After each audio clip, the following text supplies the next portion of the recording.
at like a whole meet and greet thing, there's this lovely girl who came to me and she said, you know why we like Power Road Preacher? And I was like, no, I really need to know why. Like, yes, please tell me. She said it's because we finally have a brand which is our version of India.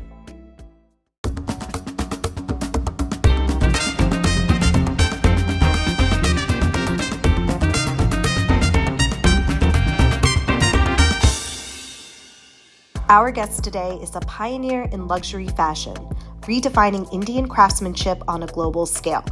Shubhika Sharma is the creative force behind Papa Don't Preach, a brand that started as a small boutique and has since exploded onto the international fashion scene. Her work has dressed celebrities worldwide and earned her the prestigious Vogue Forces in Fashion Award, with features in Elle, the New York Times, and more. Bold, inventive, and unapologetic, Shubhika Sharma isn't just designing clothes, she's shaping the future of fashion. And today she joins us to share her journey. Shubhika, thank you so much for joining us today. Thrilled to be here. Yes, we are so lucky to have you on that Desi Spark. Welcome, welcome. I would love to start at the very beginning. When you were young, what did you want to be when you grew up? I wanted to be so many things. Every book that I was reading was the main character was who I was going to be when I grew up. I wanted to be a lawyer when I was reading John Grisham. I wanted to go into international relations when I was reading something else. Yes, I grew up wanting to be so many things. I couldn't commit to just one. But I knew that whenever I was free, I was making things with my hands. Mm-hmm. And they were usually colorful. And they were usually things that you could put on your body. It could be a bag, whatever I had handy. The tools never really limited me. And that was... So I think when I look back, intuitively, I very clearly knew what I wanted to do and be. But my teenage brain was excited to do everything. Amazing. Do you remember the first thing you made? Oh, of course. My most favorite time when I was young was when my mom would pull out like her Singer sewing machine and she would let me have a go at it. And the first thing that I stitched was a little purse, and I just really knew I had to sell it next day in school. Mm-hmm. That was the first thing I made. And then I made a lot of jewelry. So whatever I could find at home, like strings and attach paper mache, like pendants on it and like little trinkets on it, paint it and keep trying to sell it. I don't know if I actually managed to sell anything. I know I sold the bag, but not at the price I wanted to. So yeah, that's my first memory. It's interesting that you brought up selling as much as you talk about designing. And I think for when you think about the fashion industry and you think about the creatives, you think of them as these artists who are very focused on the art, less on the business. Yeah. How did you come to that at such a young age, the knowledge that you had to sell, that it wasn't just the art of creation? I think it's the environment also that you grew up in. My dad is a very enterprising entrepreneur. My aunt she's running these amazing schools, and every summer holidays I would work there and I would make like lesson plans and things like that. So the idea that you could use your work and make a business out of it was just everywhere for me to see. And I think that kind of gets absorbed when you're growing up. But there was also the excitement, because I think it's kind of a validation for your work that I made this and you actually wanted to pay for it, which means it must be really, really good. That's amazing. What is something your parents did to foster the sense of creativity in you, or something they did that you think really benefited you as you grew up and became an adult? I think most important was what they didn't do, and which was that they didn't make me really busy. You know, you see kids nowadays just rushing off to coding classes, and I don't know what's the new class right now. But I would just come back home from school and my afternoons would just be to myself, and which is when I could explore myself and I could read and I could just make things. And I think that's beautiful, because that encouraged me to just intuitively gravitate towards what was calling out to me. Mm-hmm. So I always tell people the greatest gift you can give your kids is to allow them to get bored. Because in boredom is where you really activate your creativity and your imagination. It's amazing. You did not go to design school or fashion school. You actually took a very different path. Can you talk about what you chose to pursue with regards to education? Again, these weren't really choices that I made very consciously because I wanted to do everything when I passed out of school. By the time I kind of realized, okay, I could probably do design, the date for entry had already passed. I was really good at writing always. So I ended up doing Bachelor's of Mass Media, and I could not be more grateful for that because it was a course that was really suited to me, which is that I could just explore photography to like writing to advertising to marketing, everything that I look back at and I realized that that's actually helped me build my brand.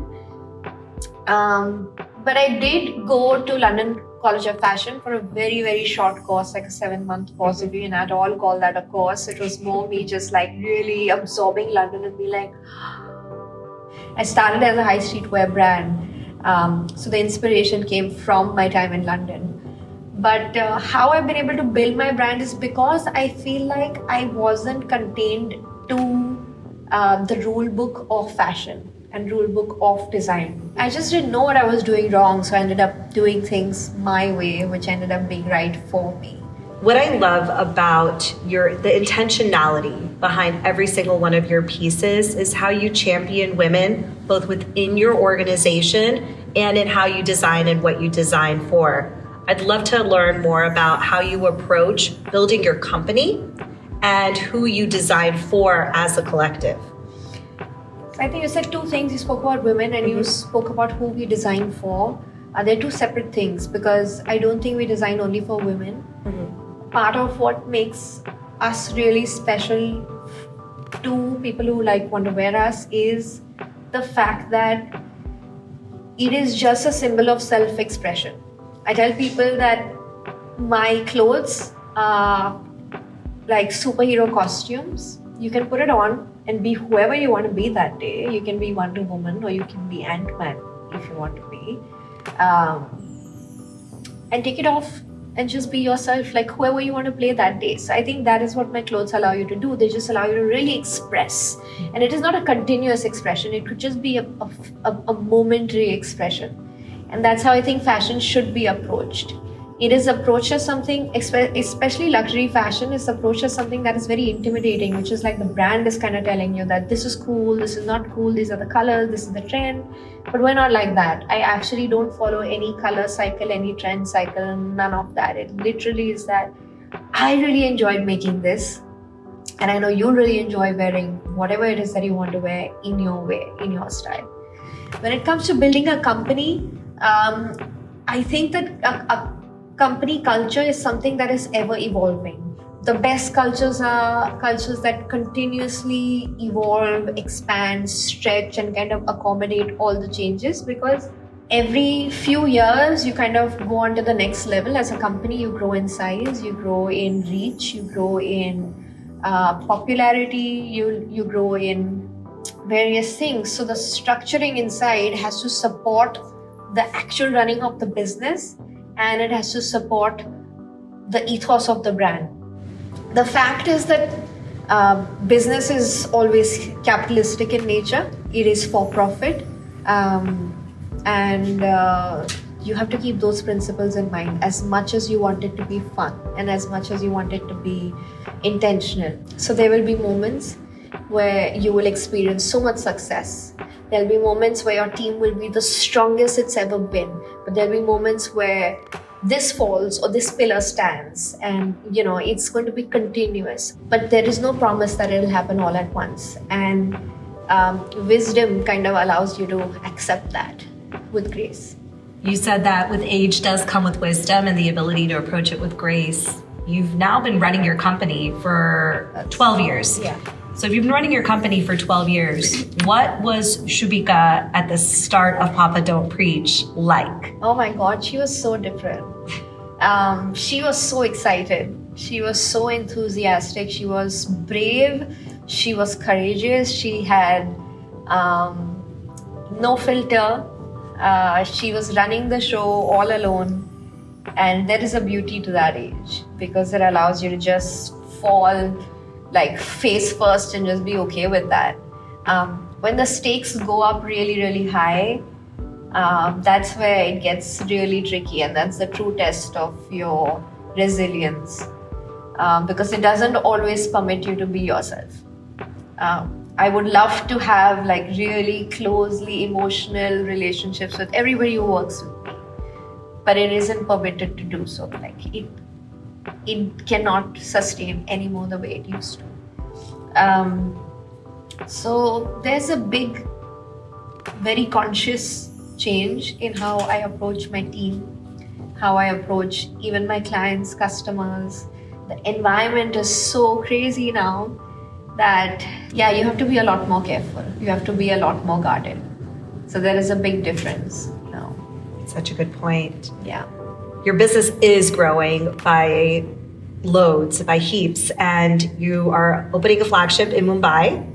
Mumbai is already open. You're opening your Delhi. flagship in Delhi. Delhi, yeah. And you've just done a series of pop-ups here in the States. Yes. You have a thriving e-commerce business, both with other retailers and your own. Yeah. How have you approached scaling with grace, with sustainability in mind, while also scaling at tremendous levels that I don't think I've seen from another independent South Asian designer? Thank you. That's very gracious of you and very generous. I think there are a lot of wonderful people who are doing equally well, if not better. I think it is just, and I always attribute it to grace. I don't think there is any other X factor in this, that today I am sitting here and talking to you, and I have been gifted this platform to talk about myself and my work. I think that now it is becoming a lot more strategic than what it used to be. We know that there are certain cities where we need to have our flagship stores and our presence has to be there. I know US is a wonderful market for me, which is why this morning, somebody posting that reel about the experience with me and the pop-up was really heartbreaking, because I don't know if you've seen it, but it was really heartbreaking to be like, oh, like I didn't know that I was just sitting there because I was tired and I was being perceived as that, because that was not my intention. So in saying that, I know that US is a really, really special market for me, because the kind of respect that I get here, the respect that my workmanship gets here, my karigars get here, the kind of focus that the US clientele puts on the intention behind the brand, the inclusivity aspect of it, I think very few in India kind of need to stop and acknowledge that. Each time I come here, I'm given a reminder by everybody who I meet that, when you posted that or when you said this, we loved your brand, we wanted to be your bride. And I think that for me, coming here is always such a recharge, because it's a reminder for that. So while we want to grow our Indian business here, occasion wear, I also did trade fairs at Kotri. We're going to have a Revolve collaboration going up really soon. That's going to be a Pret line, something like what you're wearing. We definitely there is no other economy like the US economy, honestly. People here shop luxury. They know how to wear luxury. They know how to style it and incorporate it in their everyday wear. So for me, this is the next focus for the business, because I know India is taken care of. I have a great team there.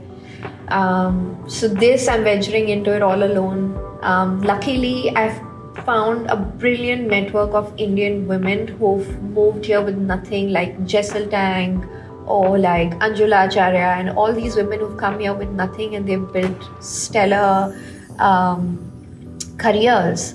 And I've had their guidance with good fortune because of my work. And I love that my work has given me that language and currency to be able to do that and to associate with people who are helping me. Divya Mathur, who are helping. She's wonderful. She's amazing. I feel like a first timer here, being like, okay, you love my brand. Okay, you like my products. It's exciting. So that's thrilling for me to understand a whole new market now and a whole new TA and how they approach it. And so this is my next focus for the brand. I love it. As someone who is a fan of your brand, I selfishly welcome it so I can have more in my wardrobe. Yeah. Okay, good. Excited. In addition to running your company, you're very much a multi-hyphenate. You are a creator in your own right. You have your own podcast. I fundamentally reject the notion of balance. I believe it is all about prioritization and delegation. How do you prioritize your various different roles, and how do you delegate or build the team to help support you? Yeah, I think that was one of my biggest weaknesses, that I couldn't delegate. And I see a lot of wonderful girls who come and work with me, and the first thing I tell them is that you don't know how to delegate, just learn to delegate, And I'm like, I'm really preaching where I myself have struggled with it for years. So I struggled with that. I don't think I've mastered it. And the way to master delegation is to have absolute clarity on what your daily tasks are, to like really have it clear. The only way you can delegate something is if it is clearly outlined. And if there's a clear start date and an end date to that, so you can say, hey, can you handle it for the next 2 weeks? This is your project.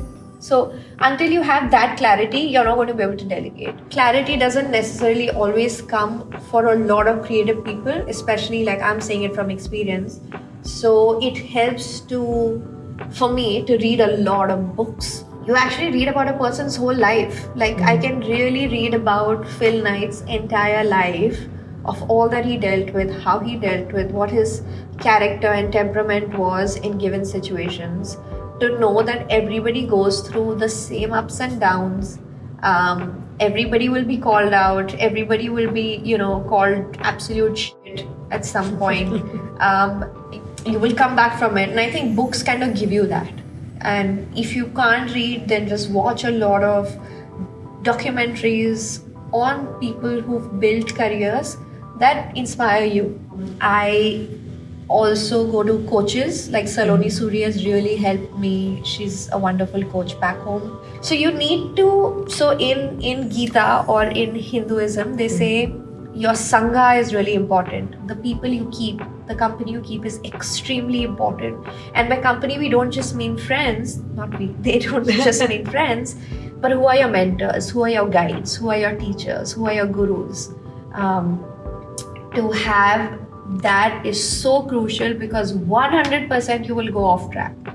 100% you will go into victimization, or 100% you will feel like, oh my God, everybody is doing so much better than me and I don't deserve to be here. So you need these people who will get you back on track. Like, hey, what did you get into this for? Where do you want to take it? Why do you want to take it there? What kind of a team do you need? And delegation will fall into place once you have clarity on where you are going.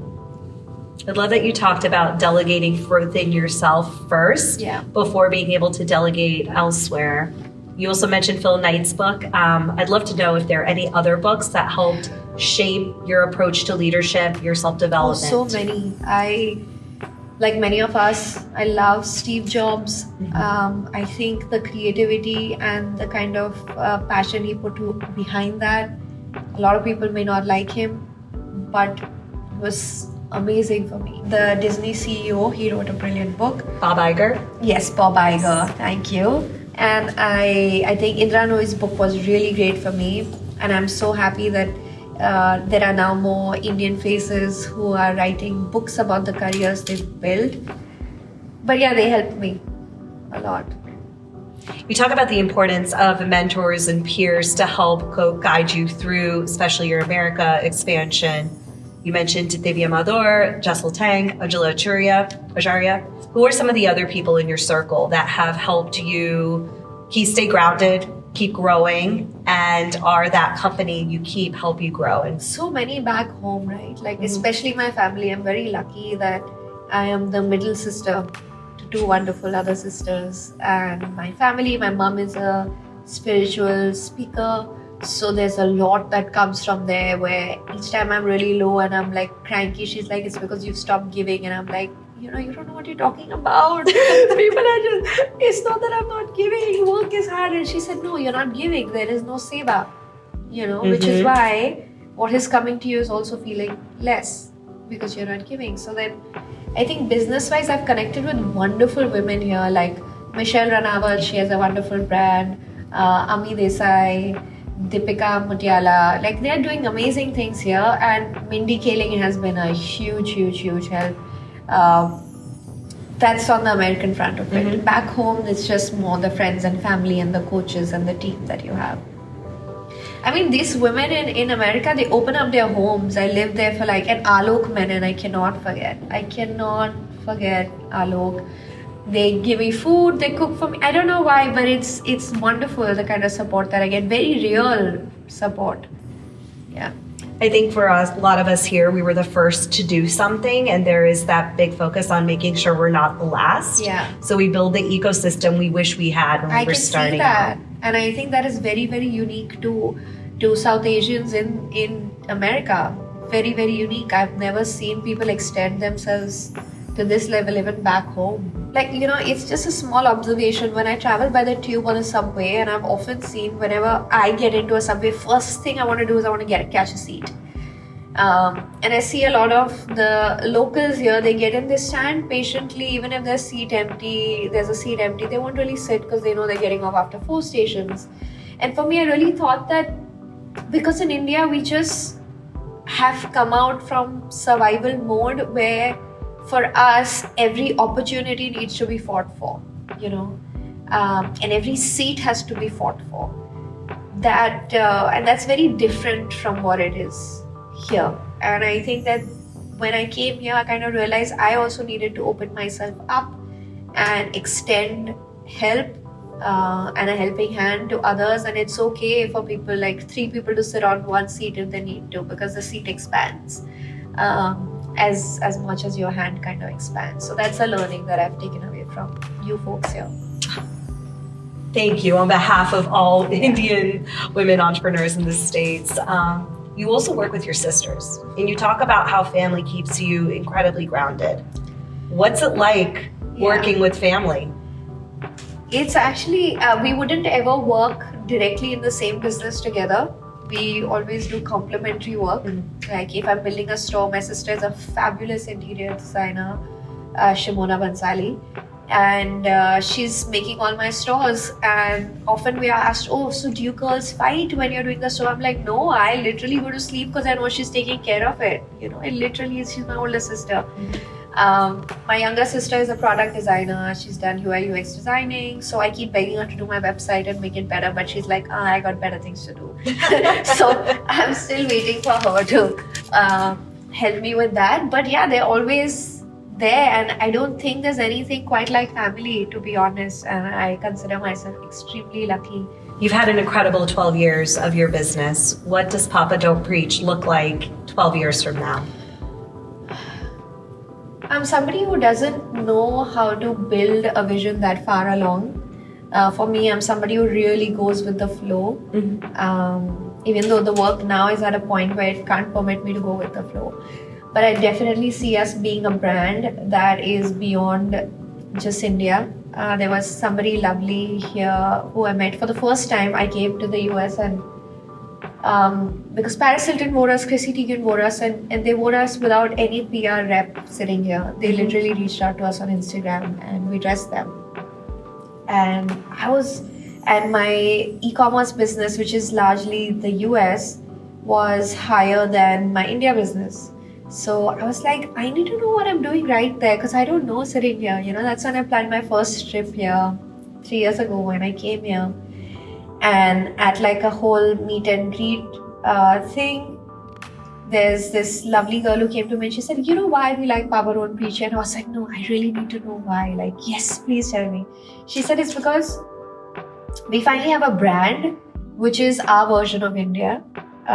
So far, our parents have been telling us this is India, like the traditional work and the designers that they've been seeing. But now here's a brand which feels young, which feels more our age, and now we can finally say, hey, look, mom, this is my India, So you have to be a bridge between two worlds to say, this is India, this is you, this is who I'm going to be, which is why when we speak about fashion as a soft power, it literally is that, because it is not bound by race, gender, a language. I think the first show that I did last September at Coterie, which is a trade fair where I was targeting all these American showrooms, boutique stores, nobody stopped by my stall. I was literally standing outside and being like, okay, we're a brand from India, this is my card. Nobody wanted to come in because I had so much embroidered stuff in my stall that it kind of scared them. So this time I learned my lesson, and I had more prints, and I had trench coats, and I had pencil skirts, and I had straight shift dresses. I kind of really understood that I need to put my work on silhouettes they understand. And this time I actually took back 6 consignments. So for me that was a big win, and it proved to me that how I was understanding it was right, that I had to be the bridge. I didn't have to be India sitting here. From the pop-up that you've hosted here as well as the coterie, who is buying? Who's the pop-up customer right now? At the pop-ups, I actually don't know, because you have everybody from Anthropology to Revolve to these really lovely, well-curated boutique stores, say in Tennessee or in Atlanta coming in. But definitely, I got a lot of love from Dominican Republic. Folks who kind of love and understand colors and are not scared, because the West is very, very scared of color, because very methodically we kind of, all the people who wore color, the people of color were kind of seen as less than or trashy or like too much, too loud. So like kind of bringing color back into the West is like one step at a time. It is more educational to say, don't be scared, it actually is cool, look, And America is huge, and it's so different, it's so diverse. From city to state, everything is so diverse. Who is someone you would love to dress? Zendaya, am I allowed to say that? Because the whole world is saying it. But yeah, she is so cool. She makes everything look fabulous, and I think for me that is incredible that she could surprise me every day with her choice of, you never know what she's going to wear. She's so unpredictable, which I think is ethos of Papa Don't Preach clothing also. All right, we're going to put it out there for the universe to get it out there. La Roche, if you're watching this, I met him. He's also so fabulous, and I hope. What advice would you give to young entrepreneurs who are resolute in what they want the world, what the change they want to make, the impact they want to make in the world, but are feeling lost on how to just get started? If you want to create an impact in the world, impact can only happen with something that is very thoughtful, very thought out, and I know the word is really overused, but authentic. And authentic doesn't always mean that you need to know who you are and what you're saying, but authentic means that I really felt like making this today. Authenticity is that I think that's beautiful. I made it because it's wonderful, and that's authentic. Like, I think it's wonderful, and that'll be seen through. Like when you make something that you really, really love and you put it out there, look how cute. People will feel it. That's as simple as what authenticity really is. It isn't any complicated formula. Now I may be at a point to say, okay, this is what will sell and all that, which sucks, frankly. But when you're young, you can just really make things that you love making, and people will see it, value it, and then stick to it and do it consistently. Consistency is something, and when I say consistency, I mean a decade's work. That's consistent. So understand timelines a little better. Resist instant gratification. Yeah, I mean, I can't say that I can resist it, but I do know that my body of work kind of gives me a reality check. That nothing is actually built in a day or in a decade or in 12, 15 years. To close, I want to bring it back where we started. If you had the chance to meet with your younger self, what would that conversation be like? What would you be doing? And what is one message you would leave your younger self with, if you would leave a message? I think my younger self was so precious. And I always get emotional when people ask me this. I don't know why. My younger self was truly precious, and I